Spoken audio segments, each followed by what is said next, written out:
spiritual. It's an old song. If you go to YouTube, you can find it, but all the words are completely different. And so they rewrote them from the book that you brought back from the conference.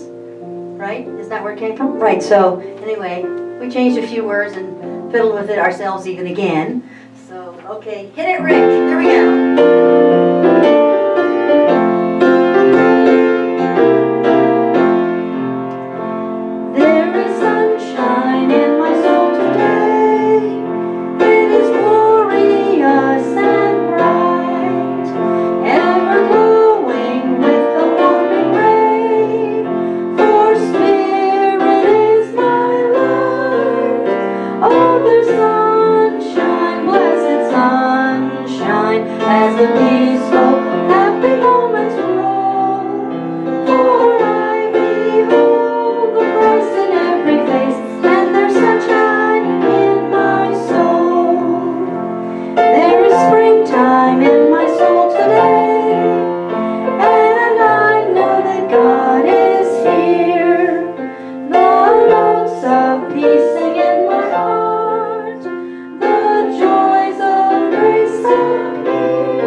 That was the slow version, by the way.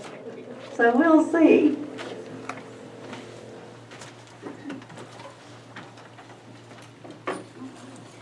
Oh, we have some new faces who've joined us during that Joy song. Hi, everyone. Today, our musicians will be Wendy and Nancy. Our speaker is Doug, and he'll be bringing us the message. Pam Woods will be our reader today. So, Pam, if you're ready, you can come on up.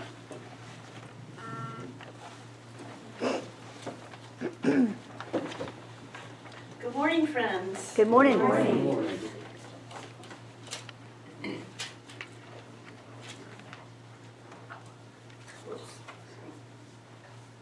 I have an anecdote for you this morning that references God's love. And this is a little story that may or may not be true.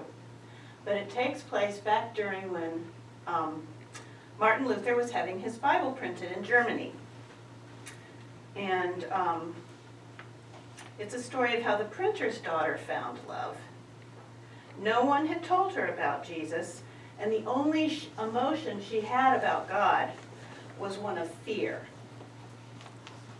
One day, as she gathered printing proofs of Scripture that were strewn about the floor, she came upon a piece of paper with the words, "For God so loved the world that he gave," and nothing else was printed on paper. But what she saw was all she needed to be moved from fear to joy. It was simply the unadorned idea that God would give anything that stirred her heart. Her mother noticed the change and asked what was the cause of her joy. When the child produced the crumpled paper, the mother read it and said, "Well, what did he give that made you so happy?"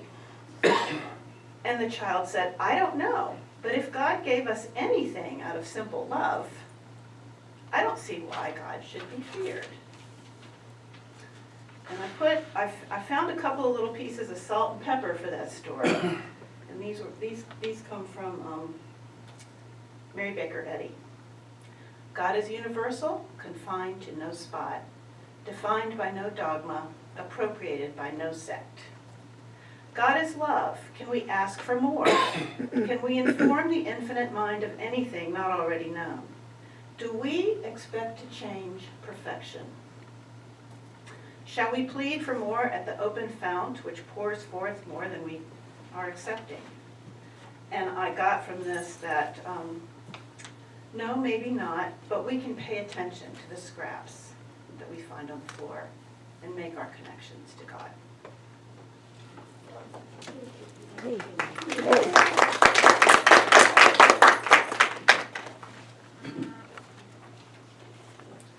All right, it's time for us to sing our first hymn today, number 18, Through the Love of God, verses 1 to 3.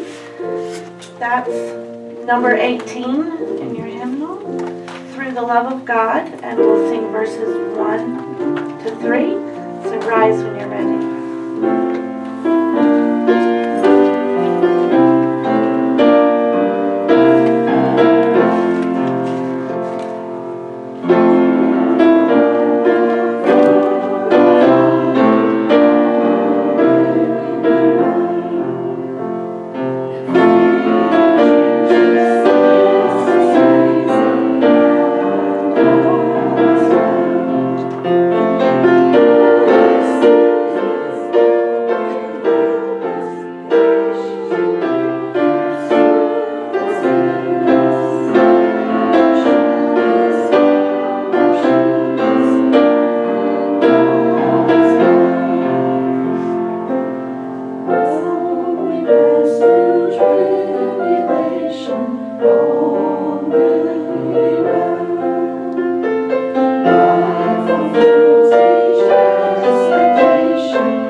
Good morning.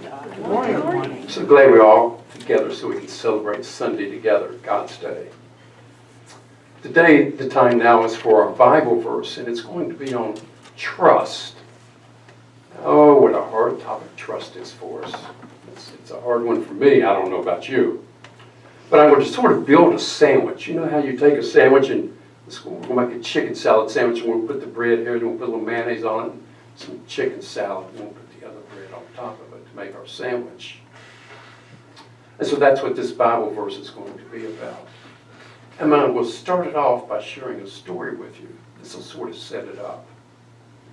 There were 3 pastors.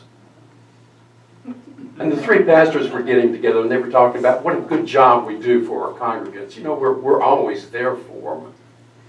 They thought, well, we are so stressed. We need some time apart. So they said, well, why don't we get together this Saturday and go out on a lake and do some fishing? Oh, what a wonderful idea that is. So the 3 got together and they went out fishing on that Saturday morning. They had a boat. They went out on the lake. And while they were out there, one of the pastors said, you know, since we're so stressed, why don't we share something deep within us, a problem that we might have with each other? Oh, what a good idea. So the first one said, and he thought about it, said, I have a problem with gambling. Oh, they all went, oh. And the second one started to share, and he said, I have a problem. I like to nip the bottle a time or 2 during the week. Oh, this is awful. This is awful. And they looked at the third one, and all he was doing was smiling. And they said, well, you need to share with us. He's just smiling. He said, I have a problem with gossip and I can't wait to get to the shore. You see, we need to learn to trust. Psalm 56. When I'm afraid, I put my trust in God. When I'm afraid, I put my trust in God. Well, trust is a hard thing to come about. You know that you can go to like a Girl Scout camp or Boy Scout camp and they do that trust test where you fall back and someone catches you. Trust is not something that comes natural to us. We have to learn to trust. I've understood trust is like a muscle in the body. It has to be used, and the more you use it, the stronger it gets. And there are 3 areas of trust. When we're trusting, we have to expect good things to happen. And we have to expect greatness in trust. And more importantly, we have to know and accept that God loves us. And then we learn how to trust more and more as that muscle in the heart, or that muscle is strengthened. Know that in Proverbs 3, trust in the Lord with all your heart. Don't lean on your own understanding. Trust. Try to trust more. Now it is time for a statement of being. If you'll look in your orders of service and recite with me. God is all, both invisible and visible. One presence, one mind, one power is all. This one that is all was perfect life, perfect love, and perfect substance. I am the individualized expression of God, and I'm ever one with His perfect life, perfect love, and perfect substance. Wendy, Nancy.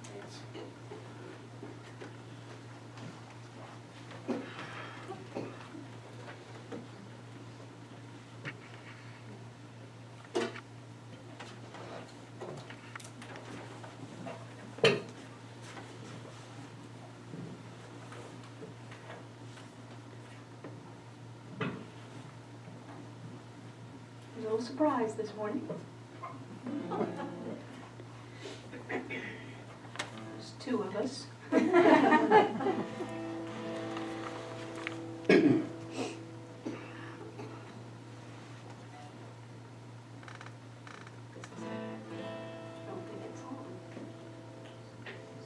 you go. It is. Got it.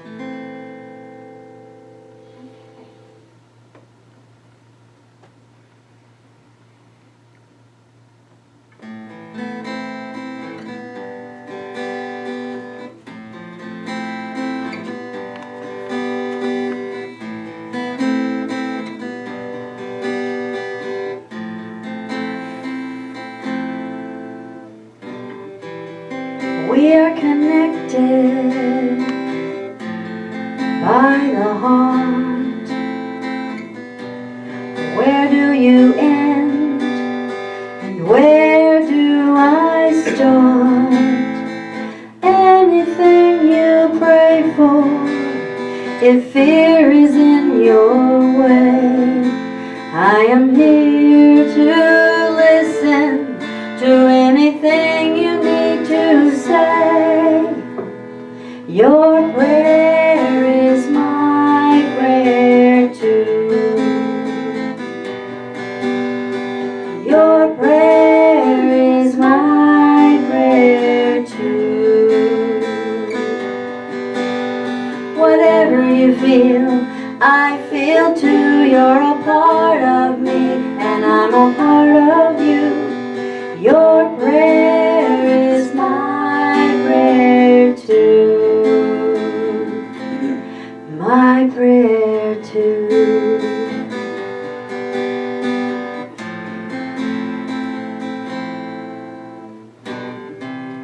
I hear the worries that are in your way. There's nothing I can do to take your pain away, but I'll help that voice that's deep inside. Let angels wrap you in their love and let Spirit be your guide. Your prayer is my prayer too. Your prayer is my prayer too. Whatever you feel, I feel too. You're a part of me, and I'm a part of you. Your prayer is my prayer too. Your prayer is my prayer too. Is my prayer. Your prayer is my prayer too. Is my prayer. Your prayer is my prayer too. Is my prayer. Your prayer is my prayer too. Your prayer is my prayer too.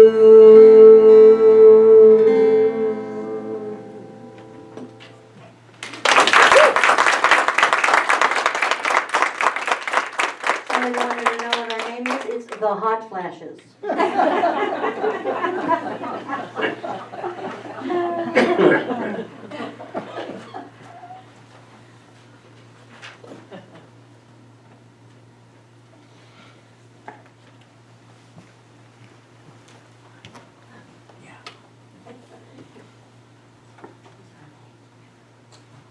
Now is the time in our service for the healing meditation.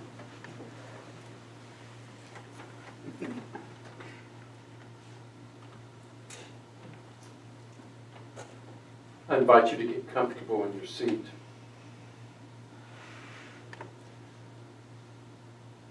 I want us to do just a little bit differently this morning as we get in a prayerful mood. I've been thinking that when we talk to a friend, we mostly listen. And so I'm thinking, well, if we talk to God this morning, why don't we mostly listen? Many of us find God in music. And I invite you now with our talented Rick playing. I invite you to go inward and within and listen to the beautiful notes of music. I invite you to listen to the comfort of the notes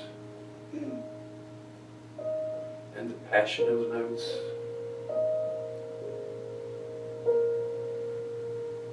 And to open your heart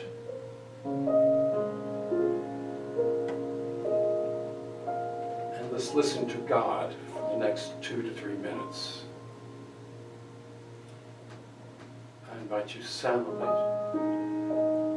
to listen to the comforting notes.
Gently,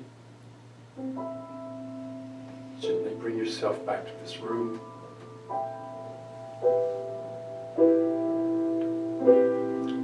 Thank you for listening to God in music today.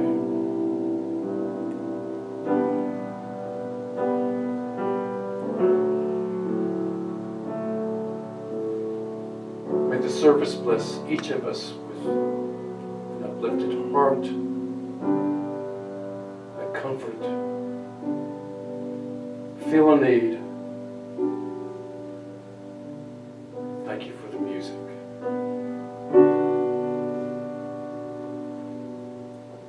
And it is so. Amen.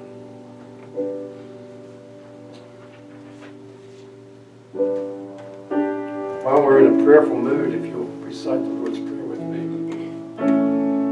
Our Father, which art in heaven, hallowed is thy name.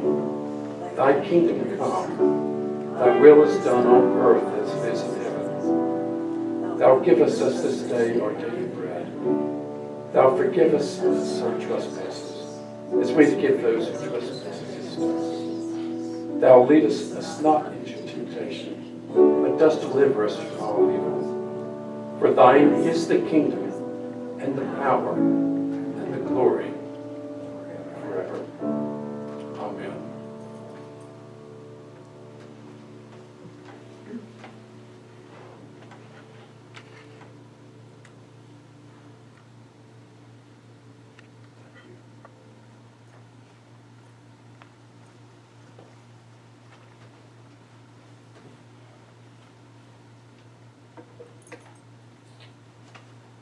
Do you remember some months back where you heard someone on TV, they were doing a Chevrolet commercial. She was going, another scratch, another dent, just another chapter in the story.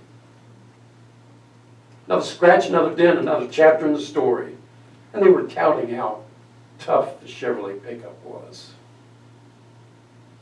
Well, this doesn't have anything to do with what I want to talk about, but I think it's amazing. I have a friend, an acquaintance.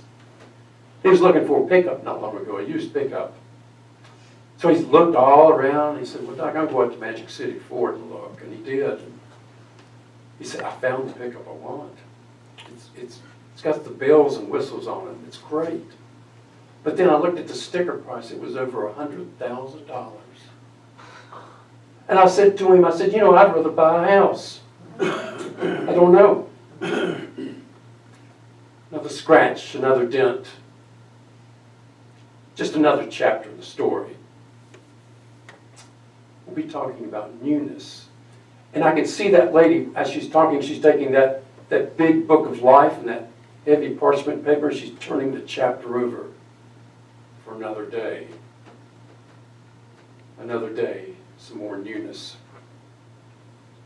I was reading Melinda Kramer. I think she's a wonderful, wonderful thinker, provoker. She's well ahead of her time. And I've got a quote from her here. She said, God takes all of our experiences, individual and collective, and he brings newness into the middle of our lives, right here, right now. And she was a thinker, wasn't she? He brings newness right here, right now, right today. Every day's a new day. And then I was thinking of Luke 5, chapter 5, verse 36, and it's where Jesus is talking about newness, and he uses some parables. Now, biblical scholars will tell you that this particular parable talks about a shirt or a cloth and then wine. These particular parables, the scholars say, deal with the new books of the Gospels and Judaism. But I'm just going to take it as literal, dealing with the newness. And Jesus says you don't go to a new shirt or a new cloth and take a hole, make a hole in it to place on an old shirt. It doesn't work. All you've done then is you've got two shirts that are damaged. Because that old shirt won't be repaired right, and then you've got a ruined new shirt. And then onward in the parable about newness, he talks about wine. And how after they made the wine in the wine press, they would take the new wine and put it in new wine skins. And the reason they did this, the wine skins were made out of goat ruminants or goat hides. And the reason they did this is because when they put the new wine into the new wine skins, when the wine starts to go through the tumultuous phase or the gassy phase, it stretches. And if it's a new wine skin, it'll stretch with it. It won't break. But if you take new wine and put it in an old wine skin, when it goes to that tumultuous stage, the old wine skin will break. So you have to use new wine with new wine skins. Just another chapter in the story. You have to have newness. Even Jesus talked about it with us. And then I found another quote by Melinda Kramer. I thought it was beautiful. She says, "Begin each day with the acknowledgement of God. Think of yourself as a son or daughter of God. Your children, your friends, and other persons, not as they appear, but as they are in God. What is true of God is true of you and them." Melinda Kramer nailed it again as far as newness. What is true of God is true of them, true of you and them. This one source, one power, one presence is true of you and true of them. This week, as we turn another chapter over in our newness page, this week I was introduced to a 12th century poet by the name of Rumi. And I didn't take the trouble or the time to memorize it, but I'm going to read it to you. It's a beautiful little poem he's got here about newness and about turning that parchment page over for a new day. Forgive me if I have to bring it up closer to me. The guest house. This being human is a guest house every morning, a new arrival. A joy, a depression, a meanness. Some momentary awareness comes as an unexpected visitor. Well, that can certainly be me. You know, every day there's a new part of me, maybe a meanness or a joy. Welcome, entertain them all, even if they're a crowd of sorrows, who violently sweep your house, empty of its furniture. Still treat each guest honorably. He may be clearing you out for some new delight. So to me, those thoughts I have, those negative thoughts throughout the day, that's okay. They're to be welcomed, to be accepted. Well, yeah, in a way, because they clear out for the positive thoughts to come thereafter, the divine science thoughts. The dark thought, the shame, the malice, meet them at the door laughing and invite them in. They're not going to hurt you. Be grateful for whoever comes, because each has been sent as a guide from beyond. Newness.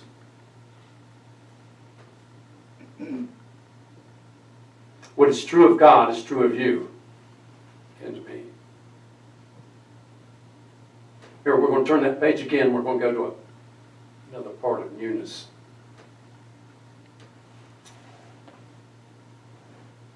In the horse world, when a mare has a foal, you either call it a filly or a colt.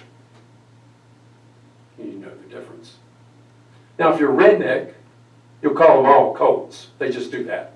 You can have a beautiful filly, fine as a deer, and someone will come and go, "That's a nice colt you got there." Well, up until about 30 years ago, just 30 years ago, they did not understand this. Young foals, as they were getting older, 3 months, 4 months, 6 months, even yearlings, were dying unexpectedly. They were getting rhinoviruses, infections, arthritis, and they could not figure out why. You know, people would go, my baby was fine yesterday, and today she's dying. What's going on, veterinarian doctor? What's happening? Up until 30 years ago, they did not know. Now they do. You see, when a mare is having a baby and the baby's in the placenta, unlike a human baby, a foal does not get any antibodies from the mare in the placenta. So a foal was born without an immune system. They did not know that until 30 years ago. So a foal is laying down in a stall or out in the pasture. It's not the cleanest of environments. And of course they can get infections and all. And then they discovered that these young horses, if they don't get the colostrum from mom within the first 8 or 12 hours, the lining in their stomach changes and they can no longer accept this life-giving antibodies, this passive transfer from the placenta to the young foal. Foals were dying.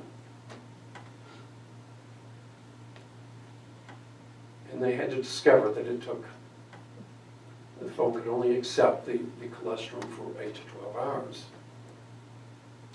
Well, then they discovered a little test they could do. They could take a little blood from the foal, and you can do it within 24 to 36 hours, and you can test for the colostrum level in your foal. It's called an IgG test. Very simple, very cheap. They even call it the SNAP test.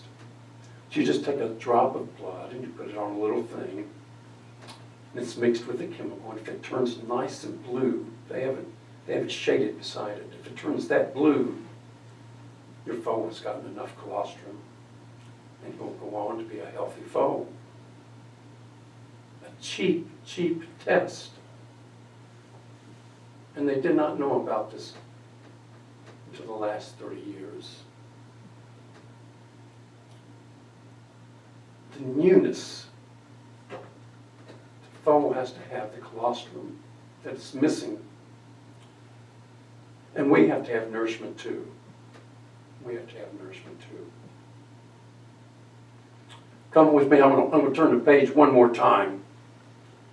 I want to talk to you about a young boy from Iowa. You might have heard Lester Holt about 30 days ago. We talked about Garrett Matthias. He did a little piece at the end of his broadcast on Garrett. Garrett was 5 years old from Iowa. 10 months earlier, he discovered he had a cranial cancer. It was inoperable. But Garrett can teach us more about life than anyone I know. He's infected my life and taught me things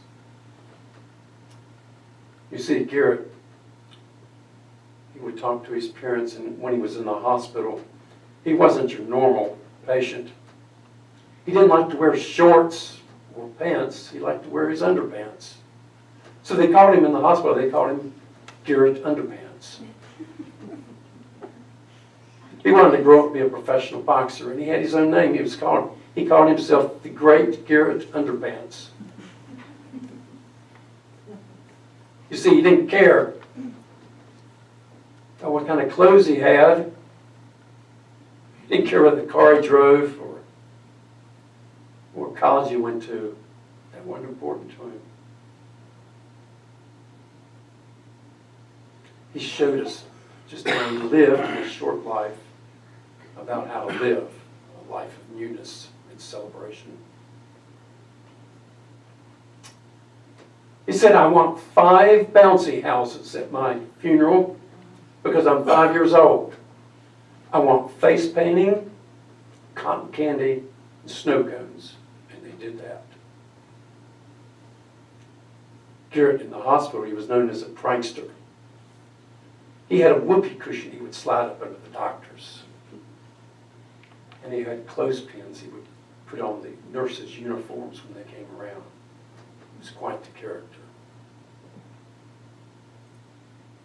You know, he knew that you need to have a sense of humor in life. You need to laugh at yourself.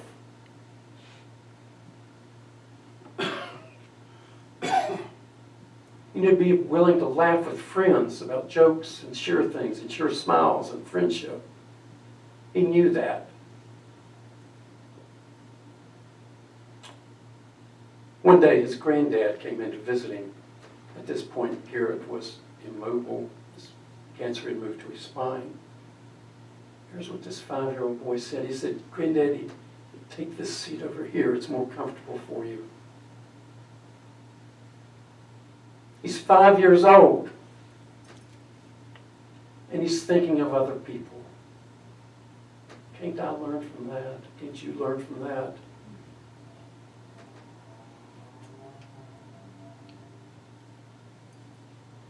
I did. I learned from that. The newness of the day. Well, Garrett said, you know, I want to be buried sort of like a Viking funeral. I want my ashes, or some of my ashes, to be on a small boat. So his granddad made a small little boat, and they pushed it out on a lake beside his house. And they hired someone that knew how to shoot arrows. And they had a lighted arrow. And they set the boat afire like a Viking funeral. And then Garrett said, you know, Mom, Dad, I want my ashes to be buried at the base of a tree so I can grow into that tree and I can turn into a gorilla and climb in it. Yeah, don't give up. Garrett can teach us that. Don't give up.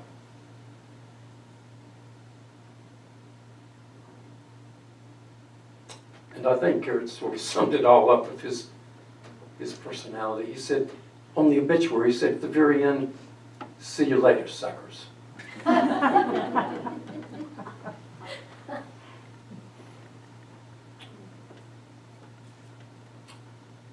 As we each turn our pages of our lives every day,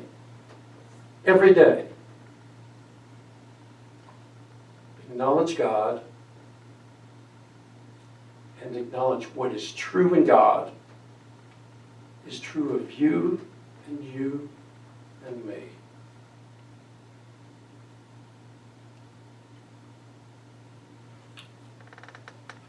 Will you go within with me now? Father, it's funny how we can learn from such a young life. We can learn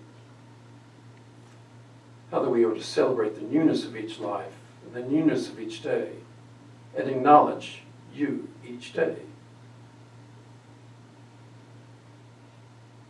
We can be reminded that we need to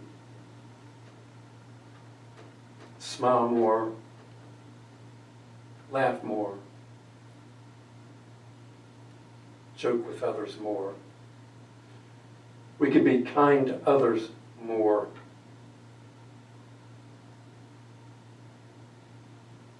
We can have a new attitude to each new day. Thank you for helping to remind me. It is in Christ's nature. Amen.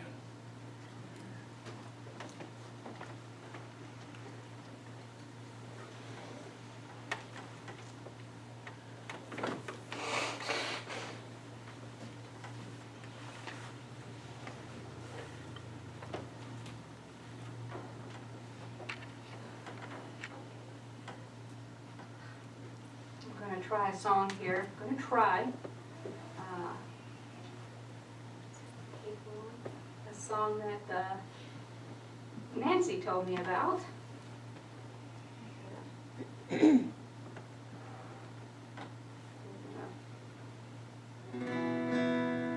I'll do this together now. I like to think of you all being here with me in this instead of out there watching me.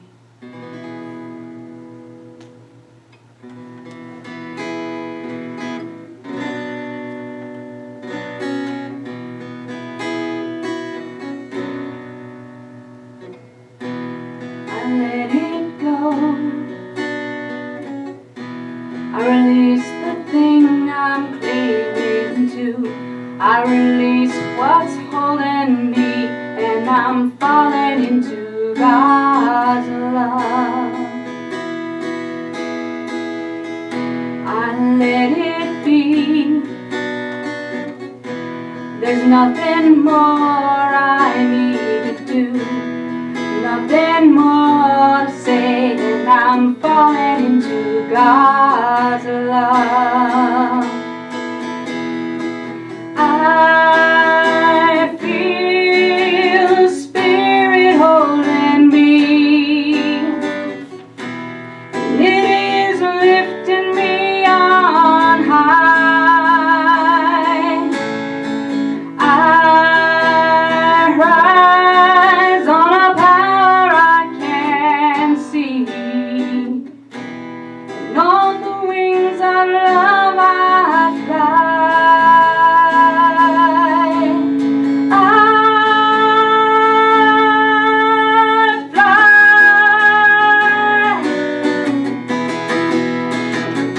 Yes, I fly.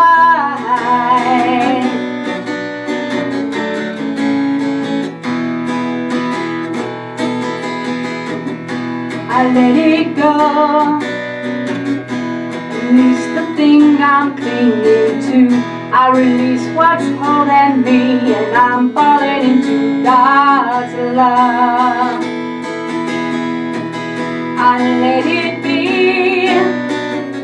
There's nothing more I need to do, nothing more to say. I'm just falling into God's love.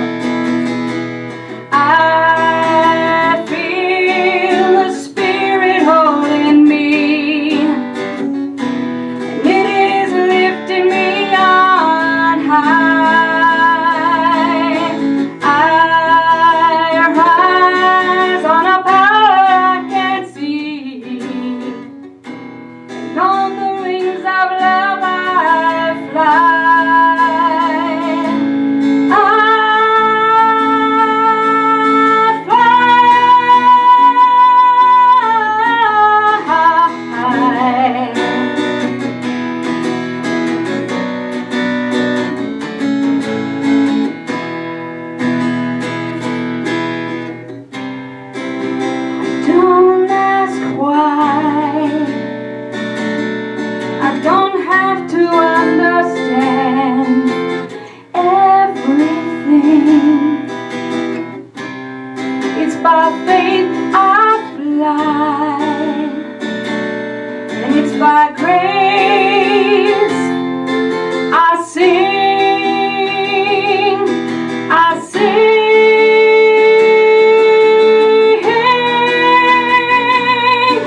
Yes, Wendy, I felt like I was with you. That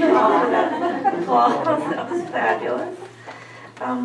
Please join me for the blessings of the gifts today. Today I acknowledge God, omnipresent, as the source of all good, as the source of my good. With this acknowledgement, I accept His will, which is abundance in every aspect of my life. I release all thoughts of lack and limitation, and I am open and receptive to the increased flow of abundance to me right now. I joyfully accept the gifts of life and give freely of the special gift that I am. Through me, God omnipresent blesses and multiplies this gift for all. Thank you, dear God.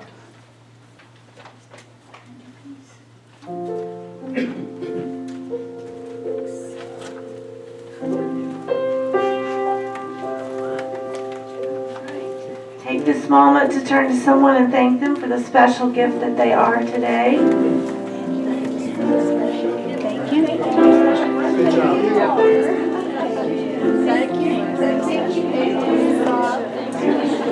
Coming around to you is the prayer basket. You're encouraged to take one or two and pray for someone this week, keeping in mind that we are all blessed by our prayers for each other.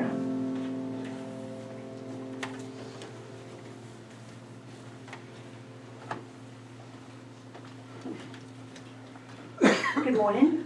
Good morning. Okay, what great music. Wendy and the hot flashes. Well, I expected her more from both. So that was, y'all, just thank y'all so much. It was just wonderful. Thank you. Who would have thought, Nancy and Wendy? You go. You never know what shows up at this church. Okay, let's see. Next Saturday is our breakfast out. We're going to Scramble downtown on the market. 9 o'clock, 9:30, 9 o'clock? Okay. We do have to know how many people's going. We have to make reservations. So probably need to know by Tuesday so we can call and make reservations in plenty of time. So 9 o'clock downtown Scramble next Saturday. Also, next Saturday afternoon, we're going, some of us are going to Ferrum to help Kamara load her truck. She's moving to Colorado. So I have a couple volunteers. If anybody else is willing to go with us and help, we'd greatly appreciate it. At least we just have to load the truck. We don't have to unload it or anything like that. So that's wonderful. So anyhow, anybody that can go, we'd greatly appreciate it. Also, we've had, Marita did some cassettes one night and for several weeks with Butterworth. So we've had them made into CDs, and I'm going to have them in the library. Just sign them out if you want to take them and listen to them. They're about, I think, 30 minutes long or 45 minutes long. And they're very good, different subjects. For Butterworth, a very good speaker. So they'll get in the library, sign them out just like you do a book, and bring them back when you're finished with them and turn them back in. I'll have them in the library after church today. Also, at our Wednesday night class, Marita gave out several little cards with their affirmations. They're laying on the table in there. Help yourself to as many as you like. Give them to somebody. Use them for yourself, whatever. So make sure you do that. Also, as you know, we do an ongoing thing with Oak Grove School. Last year we started bringing snacks for their snack pack program. And so, I guess, did you bring this note over, Martha? Anyhow, they wrote us a note for last year, and I just thought I'd share that with you. Thanks for your continuing support to the backpack ministry program at Oak Grove Elementary. Because of your gifts, we were able to prepare and distribute 797 bags of food to children in need at school. Thank you for your belief in this ministry and for your willingness to share the love of Christ in serving others. Peace and blessings, Sally Moore. So anyhow, we're continuing to do that. As you know, school's getting ready to start, so we're trying to get some stuff together to get going the first few weeks of school. So anytime you can bring something for that, and there's a list in there of things that they like to have for the school. I know this, I don't know if you've talked to them this year as to how many they have. They don't know yet. They don't know yet. But I did talk to some teachers and said that, usually they get quite a few supplies for the children, but the teachers don't have any supplies. Okay. Like staplers and staples and masking tape and scotch tape and Okay. dry erase markers and that kind of thing. Okay. So that might be something we could Okay. get for them. If you make a list of that, then maybe Okay. we can do that too. Because I know Staples has usually has a big sale right before school, so maybe we can. As a teacher, can I get a tip? Sure. Dry erase markers probably would be a big one. Okay. because You use them often and they dry up so Okay. quickly, so we're constantly dry erase. Okay, anything else? I mean, your teachers tell us, because it certainly does help us to know what to get, so, okay. All right, well, we'll put that on the list and we'll see what we can come up with.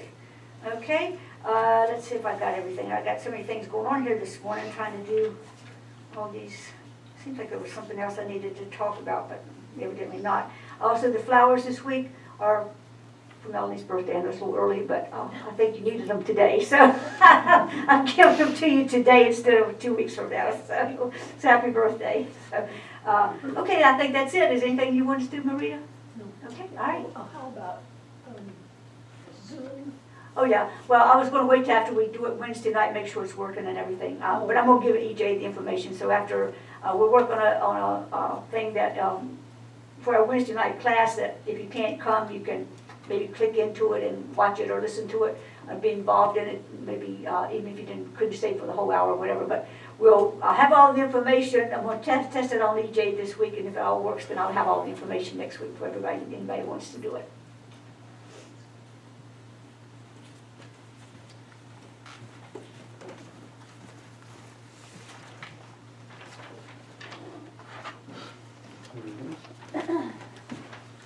All right, our closing hymn today is number 13. Life is for living, verses 1 and 2. That's number 13. Life is for living, verses 1 and 2. All right, so you're ready.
Let's close our service with our group panel.